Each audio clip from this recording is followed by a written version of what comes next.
Hello everyone, I'm Chester and welcome to yet another HackSoc talk, the talk series of everything that's all about computers, definitely. Yes, so this talk is about string. Some preliminaries before we start, and here is where I notice that I haven't set my timer, many apologies, and this is going to be the whole tone of this talk, I'm afraid. This is just going to be a 30-minute ramble about a topic that I'm passionate about, and it is very last minute because turns out doing a PhD is hard, and I did not leave myself enough time to do this talk, so please forgive me, it's not going to be anywhere near as polished as it usually is. Another disclaimer is that this talk is going to rely quite strongly on props. That means that, and some of them are easier to move around than others. That means that I'm going to occasionally rely on moving the camera around, and while I'm going to try and do that in the least motion sensitive triggering way as possible, I'm just going to give you this warning before we begin. Okay, now, with that out of the way, let's talk string. Now also, another disclaimer, apologies, this talk is slightly misnamed in that I'm going to take a historical perspective, but I'm not going to necessarily have much sourcing. I am not a historian. While I do have a couple of sources for what I'm going to claim, these are going to be all secondary sources because, as I said, I'm not a historian. This is going to more strongly focus on the techniques because those are things that I can actually get my hands dirty and do. So I'm going to try and explain more about the techniques. So what this talk is going to be an explanation of how you do the process of fluff to string to fabric and the various techniques to do so, and it's going to go over and explain how this works and give you sort of an understanding of what these different things are. Because to my mind, the way I feel about string is how I perceive most of HackSoc feels about computers. Yeah, there are some things that you can do, like wear clothes, where you don't really need to understand what's going on, but for a lot of things, after a while, you do have to have a bit of understanding of how it all goes together if you want to, say, modify your clothes to work better. And I find that I have found it in my day slightly difficult to know where to start with computers, and I get the impression that this is sort of the same thing that can happen with textile art. So I'm hoping that in this talk I'm going to give you sort of an understanding of the various sorts of things that can be going on with textiles, in the hopes that then, if you're interested in finding out more and perhaps learning one of the textile arts that I'm talking about, or just understanding where the clothes you wear come from, you will have a starting point. And so with that out of the way, let's go with some definitions. I'm going to have to distinguish between several types of thing during this talk. There's going to be the materials, that is to say, the substances that things are made out of, say natural fibers, so sheep's wool or polyester, and I am so sorry if you can hear the various car noises. I'm afraid I am doing this out of my flat, which is not the best soundproofed. Anyway, so you have the raw substances that things are made out of, the materials, bamboo, sheep's wool, polyester, all of that. And then you have the form that things come under. The three main forms of this are going to be what I'm going to call fluff or fiber, and yep, that was eminently predictable. I hope that I didn't murder anyone's ears with that, nor that I broke anything. Anyway, now that that crisis is done, fluff of this form. This can followed by yarn or string or anything of this form, followed by cloth that I'm wearing. Okay, so what we're going to talk about is how you go between these three forms, the various technologies and techniques involved. Okay? And to start at the beginning, let's start with how do you go from fluff to string. Well, the main way that you go from something like this to something like this is by applying pull and twist. And there are multiple ways of doing that, but the most obvious way is doing what I'm doing right now with my hands. So, hands are one of the main tools. However, you might be able to see this is not only very slow, but also the moment I let go, I'm losing all that twist that I just worked to put in. And if you can see, the less twist you have, the more likely you can pull it apart. So, hands are one way to do this art, which is called spinning. But they're not by any means the easiest or the most obvious. So let's talk about spindles. Spindles are incredibly cool and incredibly old. Some of the secondary sources I found have said, oh yeah, they basically predate any form of written word or any historical record. And the one that I have personally, the oldest spindle that I personally have seen was from the, sorry, I'm going to have to look this up.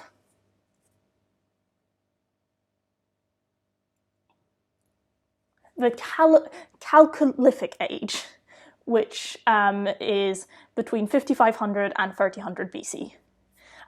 This was in the Anatolian Civilizations Museum, which is a very good museum. You can see it on, you can visit this museum virtually. I'll put a link in the description because it's really cool. And if you are ever in Ankara, please let me know because I always want an excuse to visit that museum. But yes, anyway, so that's the oldest one that I personally have seen. It's not the oldest one in existence. The oldest spindle that I personally own, which is also ironically the newest spindle that I personally own, is this 3D printed Viking spindle, which is, in fairness, currently in two parts. It's 3D printed from a model on Thingiverse. I just love the juxtaposition of this really new technology being used to build this really old technology. It's something that I just find neat. I do need to glue them together because resin printers be like that. But yes. So, how do spindles work? Well, I talked about the two forces that you needed to apply, didn't I? Spin and twist. And the way that a spindle works, let's take this one, is having a weight and a thing that you can wind your yarn on.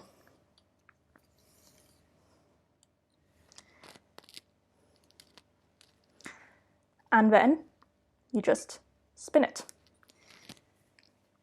Now, what this does, is that it allows you to pull on your fluff while also having some measure of control. Behold. And the reason why they're called drop spindles is that if you're not paying attention to what you're doing, and if you don't know how to do it very well, you drop it quite often. And I probably wouldn't be dropping this if I weren't doing an off-the-cuff talk, but there you have it. Anyway, spindles can come in plenty of different forms. They usually come, the two components are the shaft and the whorl. The whorl is the weight, and I am probably not pronouncing it correctly because who the fuck knows how to pronounce WH. That said, however, those can be arranged in various different ways. As you can see, in this one, the whorl is at the top of the spindle, and the yarn hangs like so. On this one, the whorl is at the bottom. This is a bottom-weighted spindle. You might be able to see that both of these spindles have a groove to hang the yarn around from. And top-weighted spindles also often have a groove in the whorl where the yarn can go into. That said, not all spindles have whorls that can come off. For example, this one is just attached to the shaft itself. Sometimes it's even better than that. The whorl is part of the spindle. This is a Russian style spindle that I got off eBay and I haven't actually used yet, so I wouldn't be able to tell you how to use it, but it is still really cool. And yeah, you can have a bunch of different things. For example, this is, well, 2/3 of a Turkish style spindle. The aim with this one is that these come off and it winds up the yarn in a nice little ball that you can then knit from immediately. So, that being said, the pulling and the twisting is not the only part of the turning it into yarn process. When you have something like this is called singles. And now this is perfectly fine for some yarns. For example, this yarn is a single ply yarn. It was just spun in the way that I just demonstrated and then wound up. But that's not how all yarns work. If you see this one, for example, it is made out of 2 different sets of singles. That's how you've got that color winding effect going on. And if I unwind it, like so, I don't know if you can see that, if that's in focus, the various singles composing it come apart. This is 6-ply yarn. That is to say, there are six sets of singles composing it. So, how do you get this plying process? Well, once you have a bunch of singles, like so, you want to wind them together. And the really cool thing comes in here, because while you're winding them together, you're spinning them in the opposite direction that you spun the spindle in previously. So I was spinning these singles in a clockwise manner, so when I ply them, I spin them in a counterclockwise manner. And it's just a case of you want to lock them in together, as it were, and that way your yarn, once it's unwound, lies flat. It doesn't have any sort of joining. So yeah, that's plying in a nutshell. And if you want to see the 3 forms that this comes in with the same yarn, here's my fluff, here are my singles, and here is my yarn. I don't know if you can see, but this is still significantly thicker than these singles. So yeah, however, the thing about drop spindles is that they do take quite a long time to do anything with, and so enter the spinning wheel. As far as I have been able to source, spinning wheels were originally from India from the late Middle Ages. That being said, again, this is not a strong historical process. I just looked it up on the internet. I will source what I've said, but please take it with a grain of salt. So, the main idea behind a spinning wheel is the idea that with the same amount of motion, a small circle will have more revolutions than a large circle.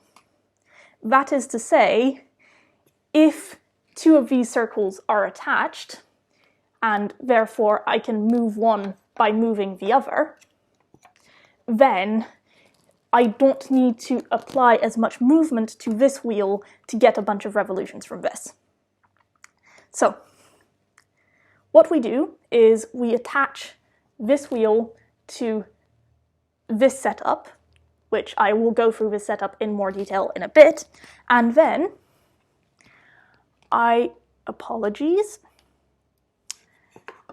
use the treadle to move the wheel. Now, there are actually multiple ways to move a wheel in a spinning wheel. This is a single treadle wheel, however, double treadle wheels exist, electric wheels exist, and the Great Walking Wheel, for example, doesn't use any sort of treadle, but instead you walk back and forth. It's a very large wheel. You walk back and forth and turn it with your hand while spinning with the other hand. Now, the movement of this wheel moves this bobbin and flyer setup. And let's go into more detail into this bobbin and flyer setup, because there's also some really cool stuff going on there, which I would like to go into.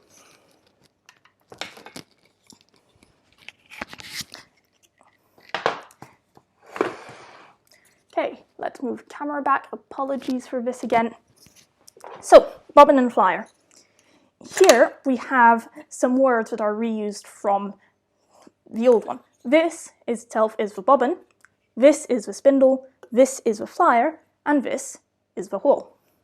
And so the idea is that because the bobbin has a smaller revolution than the whole, this turns faster than this.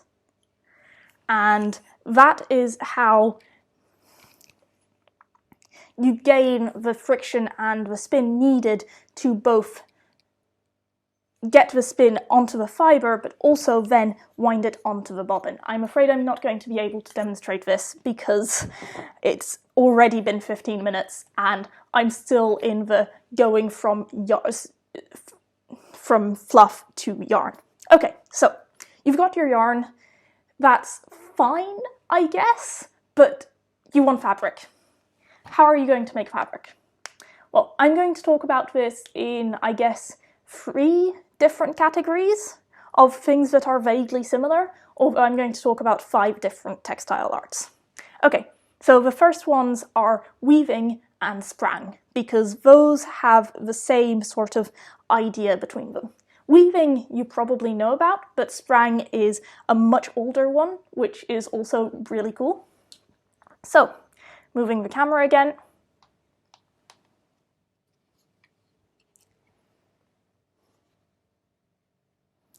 Here you go. Here is some sprang. So, this is what we call the frame. Well, it's what we call my chair, but it's being used as a frame. And moving it back.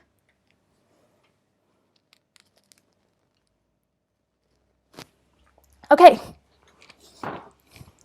So we can see, so sprang is again, prehistoric form of textile art. I will link to a video by someone who's actually an expert on this stuff so that you can get more details. But basically the conceit behind both weaving and sprang is the idea that you have string that goes back and forth that is being held into place by something.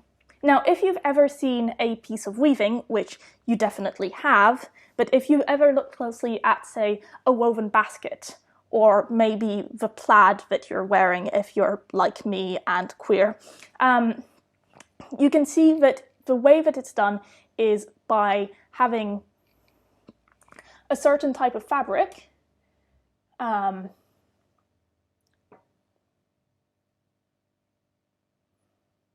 certain type of string, that is to say.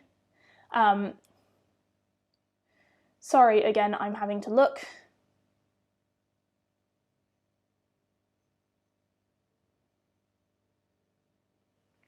Okay, so you have your warp, which is a vertical set of strings, and then you have your weft string, which goes between the strings. And if you've ever looked at a piece of weaving, you know that the weft alternates which ones it goes between. Now, this is a good way to understand the structure and how it's held together. That being said, that's not the most efficient way to weave. Most people generally, when weaving, do not have a bunch of vertical threads that stay in the same place and then needle and a thread that goes throughout it. No, the way that weaving mostly takes place is that you separate those threads into 2 sets. They go and you have them in a V shape. You pass the weft through with a piece of technology called the shuttle, and this is where your weft is wound around. You pass it through that V shape, and then you exchange it, and the weft is caught in between, and then you pass the weft through again, and once again it's caught in between. So that's how you get quite a strong, powerful structure.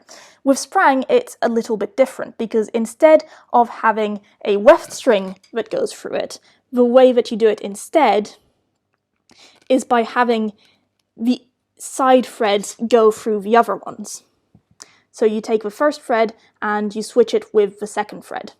And then you take the third thread and you switch it with the fourth thread, and so forth. And that gives you a sort of like half braided, half woven technique. I'm afraid that I'm not fully doing it justice, but I will link to the very cool videos about it.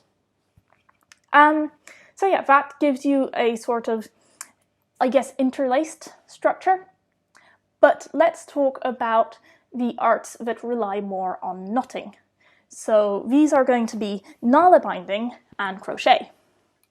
Now, Nålebinding and Crochet both are performed by instituting a series of knots, one on top of the other. That is to say, you create one knot, and then you use that knot as the base for your subsequent knots. And the nice thing about this is, well, when you do that in crochet, you do it with a crochet hook. In Nålebinding, you do that using a needle. And Nålebinding is another one of those arts which is ancient as all hell.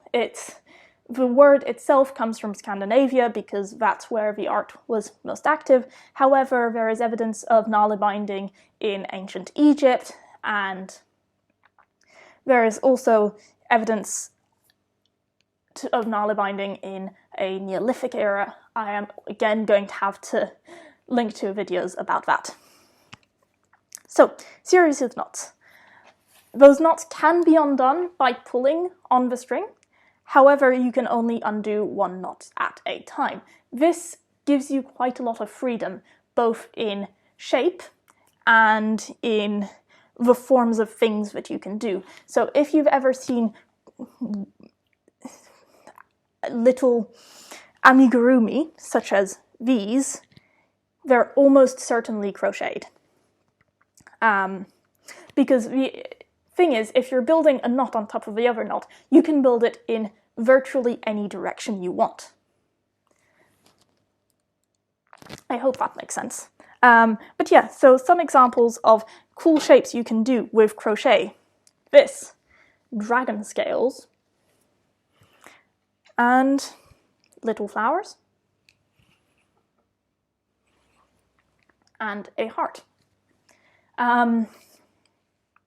So yeah, the fascinating thing about crochet and Nålebinding both is that they are not something that you can automate. Now, I've failed to talk about this previously, but with spinning wheels, you can run them on electricity.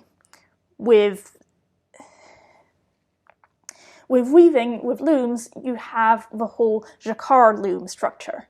That is you can program them to do work essentially automatically. You still need skilled labor to do it, but the movement itself is automated. Sprang is not a common enough thing to be automated, but if you look at the structure, it's almost identical to a chain link fence, and while the way that chain link fences are made are not the way that you would be able to do if you were manipulating string, because they're made out of wire, and wire holds its shape in a way that string doesn't, but you can still automate the creation of that structure.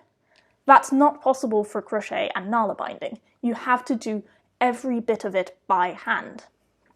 And that's just really fascinating to me, because all of these arts we've spoken about have technology that's evolved, and here we have a crochet hook, or we have a needle when it comes to Nålebinding, and it's the same thing, and there are different techniques, there are different ways of moving your hands, but it's always down to those hands. And so yeah, knotting. And I've just realized that that was perhaps not the best way to refer to that, but moving on. And now my first love, knitting. Knitting is really, really weird to explain from a non-visual point of view, I'm afraid. I'm going to do my best, and I am very sorry if I fail. But yeah, essentially, knitting is, sorry for the noise, a series of loops that you build upon one another. So you have a row of loops, and you have your string, and this single piece of string creates another row of loops that's above that different piece of string. And now there are many ways to do this. The thing is, the most common way to think about it is by using knitting needles, but it's not the only way. Again, let's talk about automation. If you just want loops that go over each other and hold each other up, there is a very simple way to do that. If you've ever done a knitting doll, for example, or even a loom band bracelet, then you've already done it. You build the loops by passing them over a structure, and that's how a knitting machine works. And now this loopiness means that of the fabrics that we've talked about, knitted fabric is generally the stretchiest. This means that, for example, if you're wearing a t-shirt, it is almost certainly knitted. If you're wearing socks that you bought from a shop rather than made yourself, then they are definitely knitted. It's got a very stretchy, very versatile fabric. Now, this does mean that if you have a knitted mask, please wear another mask under it, because if it's stretchy, it's going to leave holes of quite a big size. So yeah. But yeah, if you look at the structure of these different fabrics, you can see why some are going to be stretchier than others and in directions than others. A woven fabric, for example, is not that stretchy if you pull it in the direction of the grain or cross grain. That is to say, if you try and pull the warp threads from each other, or if you try to pull the weft threads, because those are quite structurally integrated with each other. However, if you pull it cross grain, that is to say diagonally, you have quite a lot of that stretchiness. With knitting, you have basically as much stretchiness as you want. There are knitting techniques which give you even more stretchiness. For example, if you have a technique called ribbing, which is alternating knitting stitches and purl stitches, which are, let's describe them as the inverse of a knitting stitch.